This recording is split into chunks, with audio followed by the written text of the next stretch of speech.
El segundo bloque lo hemos explicado o lo hemos titulado Traducción y Circulación Internacional del Libro. Y también son tres monografías de tres colegas muy apreciadas: Isabel Araujo, quien acabamos de nombrar como coordinadora del libro de edición y circulación del libro en Iberoamérica desde el final de la Segunda Guerra Mundial, y que es autora de este trabajo publicado en Peter Lang, traducido, editado de obras hispanoamericanas en Portugal. La segunda colega en intervenir es Pilar Godayol, que si queréis podéis ir activando ya la cámara para ganar un poquito de tiempo. Autora desde hace tiempo de varios trabajos, de muchos trabajos en el campo de la historia de la traducción, también del feminismo, y es estas dos vertientes las que convoca en la edición de este libro, que ha salido en catalán y que próximamente va a tener, creo, una versión en castellano, que es Feminismo y Traducción. Y en tercer lugar, otra colega también muy conocida por quienes nos dedicamos a este ámbito, María Fernández Moya, autora en la editorial del Consejo Superior de Investigaciones Científicas del trabajo Multinacionales del Castellano, el sector editorial español y su proceso de internacionalización. Así que en este mismo orden, si queréis, comienza Isabel. Presento este libro que está en portugués, no en español. Traducción y edición de obras hispanoamericanas en Portugal. A pesar de la estrecha relación social, política, económica y cultural entre Portugal y Hispanoamérica a lo largo de los últimos 5 siglos, las relaciones entre estos dos territorios específicos no son investigados de forma profunda por la academia. Las relaciones entre Portugal y Brasil, sí. Las relaciones entre España y Hispanoamérica, sí, pero entre Portugal y Hispanoamérica, no. Y este trabajo busca aportar investigación en esa área, analizando las obras de ficción hispanoamericanas que han sido traducidas y publicadas en Portugal desde el final de los 60 hasta la primera década del siglo XXI. Una conclusión es que las literaturas hispanoamericanas son marginadas en el polisistema portugués, aunque hay excepciones importantes, como el argentino Jorge Luis Borges, el colombiano Gabriel García Márquez y los chilenos Isabel Allende y Luis Sepúlveda. Utilizando la teoría de los polisistemas, compreendemos cómo factores no literarios son fundamentales en este proceso. Hablo de la Revolución Cubana y del proceso chileno del gobierno de Salvador Allende y después del golpe de Estado de Pinochet. Son procesos políticos, sociales y económicos que llevan a un aumento del interés del público portugués, que se hace receptivo a todo lo que hable de estos países y de Hispanoamérica en general, y que de alguna manera aclare lo que pasa allá. En este trabajo hacemos un retrato de los cambios dinámicos de la posición de las literaturas hispanoamericanas en las últimas décadas, cómo las posiciones han cambiado dentro del sistema portugués y el papel de las instituciones, de la traducción y de los traductores, de la crítica literaria, de las editoriales, claro, algunas más grandes como el Teorema, otras más pequeñas como Cavalo de Ferro. Y este es otro punto importante en este trabajo, y con esto termino, porque se hace también un análisis de traducciones del español al portugués. Por una parte, qué obras han sido traducidas y cuándo, las fechas. Hay, por ejemplo, un hueco de un intervalo de 45 años entre la primera edición de Rayuela de Julio Cortázar y su publicación en Portugal, solamente en 2008. Y por otra parte, la calidad de las mismas traducciones, enseñando algún desconocimiento por algunos traductores del español, de la lengua, del idioma, y de los muchos falsos amigos entre las dos lenguas. Y creo que ya están los 5 minutos. Gracias, Fernando. Gracias a ti, Isabel. Pilar.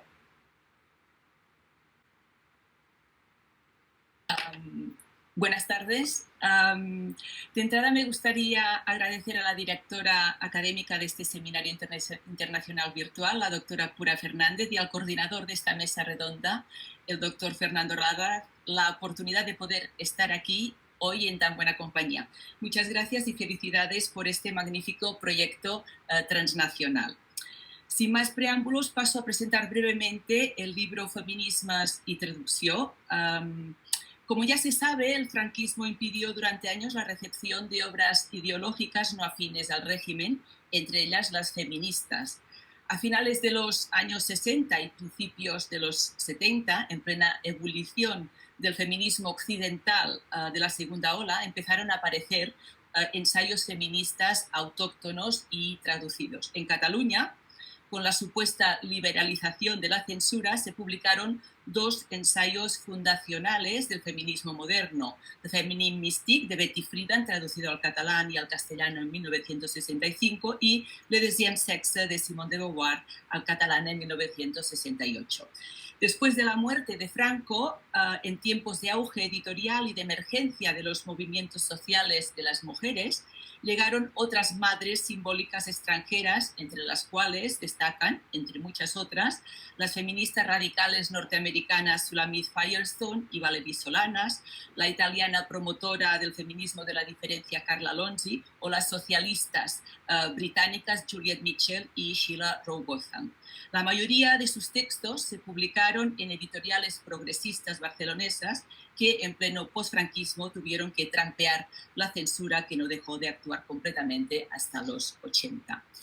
Bien entrada la transición, se sistematizó la creación y la recreación de obras feministas y nacieron diferentes plataformas editoriales y proyectos intelectuales feministas. Sobresale la fundación en 1978 de la primera editorial feminista del Estado español, la mítica La Sal Edicions de les Dones, que publicó regularmente en catalán y castellano más de 60 títulos. Cabe destacar que La Sal nació enmarcada en el fenómeno de la edición feminista de la segunda ola en Norteamérica y Europa, que se basaba en la idea que la literatura es una herramienta para el empoderamiento femenino. Desgraciadamente, en los 90, cuando los objetivos políticos y las ganancias económicas se hicieron incompatibles, muchas de estas editoriales desaparecieron o fueron absorbidas por los grandes sellos. La Sal fue una de las que bajaron la persiana.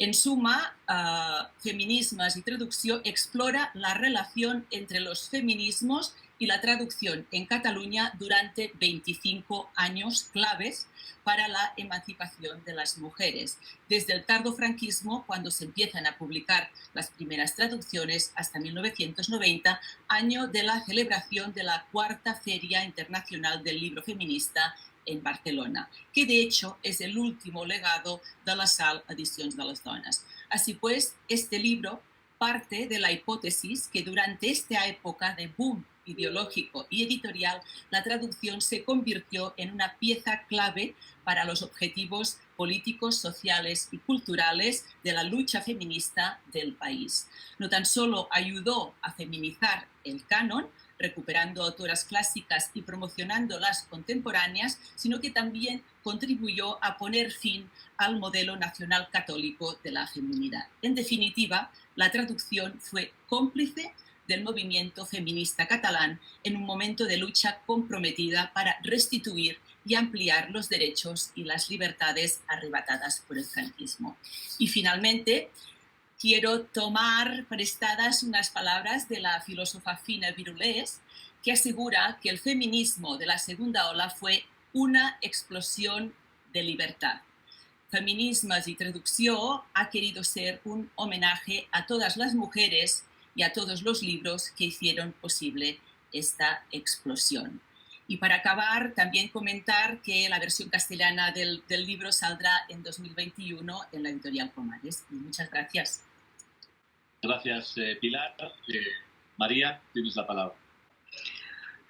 Bueno, pues a mí también me gustaría agradecer a a los organizadores de esta sesión y de todo el seminario la posibilidad de presentar nuestros libros aquí. Me gustaría también agradecer a la editorial del CSIC pues, la alegría de haber publicado un libro con tantos años de investigación. Voy a resumir brevemente el libro. El libro parte de una pregunta de investigación que sería cómo se ha forjado el sector editorial español, que es uno de los sectores líderes a nivel internacional. Desde los años 60, España ocupa una posición de liderazgo dentro del sector editorial internacional y realmente el dato es sorprendente si tenemos en cuenta el bajo nivel educativo del país, sobre todo en comparación con otros países europeos, la falta de liderazgo de otros sectores industriales y el relativo atraso industrial español. Entonces, en ese contexto, la condición de liderazgo de un sector cultural parece casi una paradoja. Y la investigación, para resolver ese misterio, para resolver esa paradoja, lo que ofrece la investigación que ofrece el libro es la reconstrucción y el análisis de la formación del proceso de creación del sector editorial español y, sobre todo, de su proceso de internacionalización. Inicialmente en América Latina, pero después en otras áreas geográficas. Arranca el proceso de internacionalización en 1900 y llega hasta la actualidad, hasta el año 2018. El libro se divide en 4 capítulos que, según la historia política española, que es realmente la que marca el proceso de internacionalización del sector, pues hay un primer capítulo sobre la internacionalización de las editoriales españolas antes de la Guerra Civil, 2 capítulos centrales se ocupan del franquismo y un 4º capítulo se ocupa de la etapa más reciente, desde la muerte de Franco en 1975 hasta el año 2018. Para abordar toda la reconstrucción del sector y el proceso de internacionalización, consulté distintos archivos. La mayor parte de la información procede del AGA, de las secciones de cultura, exteriores, el archivo del INLE, editoriales, archivos empresariales, como el archivo de Salvat, que está en Sant Cugat del Vallès, en el archivo de Cataluña, los de Gili, Espasa, Destino y Carlos Barral, que están en la Biblioteca de Cataluña, el archivo del Banco de España, que tiene las actas del Consejo del INLE, y los archivos personales de Carlos Fuentes y Mario Vargas Llosa, que están en la Universidad de Princeton. ¿A qué conclusiones llega el libro? Bueno, pues la investigación demuestra que los editores españoles fueron pioneros en la internacionalización de la empresa española a finales del XIX y principios del siglo XX.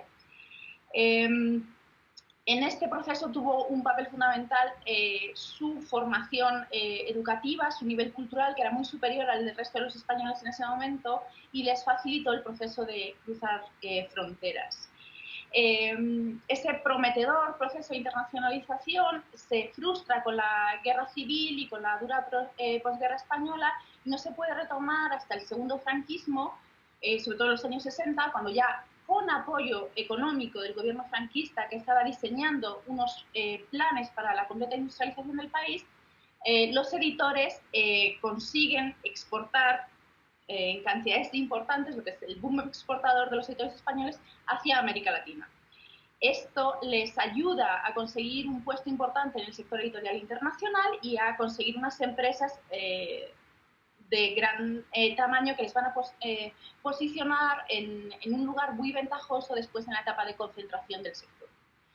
En la última etapa, los editores, el sector editorial español ha estado muy marcado por las crisis latinoamericanas, que sigue siendo su principal mercado exterior, y también por la fase de concentración del sector que ha permitido la entrada de editores extranjeros dentro del área lingüística en castellano. Los editores han sabido adaptarse con nuevos productos editoriales, como por ejemplo los fascículos, con la entrada en países europeos, pero también manteniendo las posiciones que tenían de un proceso de internacionalización secular en América Latina. Y a nivel más analítico, el libro está escrito desde una perspectiva de historia empresarial. Entonces, lo que muestra el libro es que los editores han utilizado herramientas en ese proceso de internacionalización que serían las redes sociales, entendidas como contactos personales, bien de los dueños de las editoriales, bien los emigrantes españoles, los exiliados republicanos en su momento, que han fortalecido sobre todo el arranque del proceso de internacionalización. El papel del Estado ha sido fundamental, sobre todo se ve muy bien durante la etapa franquista, y también la capacidad de las propias empresas para gestionar el conocimiento adquirido sobre los mercados exteriores y ser capaces de diseñar productos culturales bien diseñados que tengan cabida en las demandas culturales de los países en los que quieren entrar. Muchas gracias, María. Muchas gracias, Pilar e Isabel.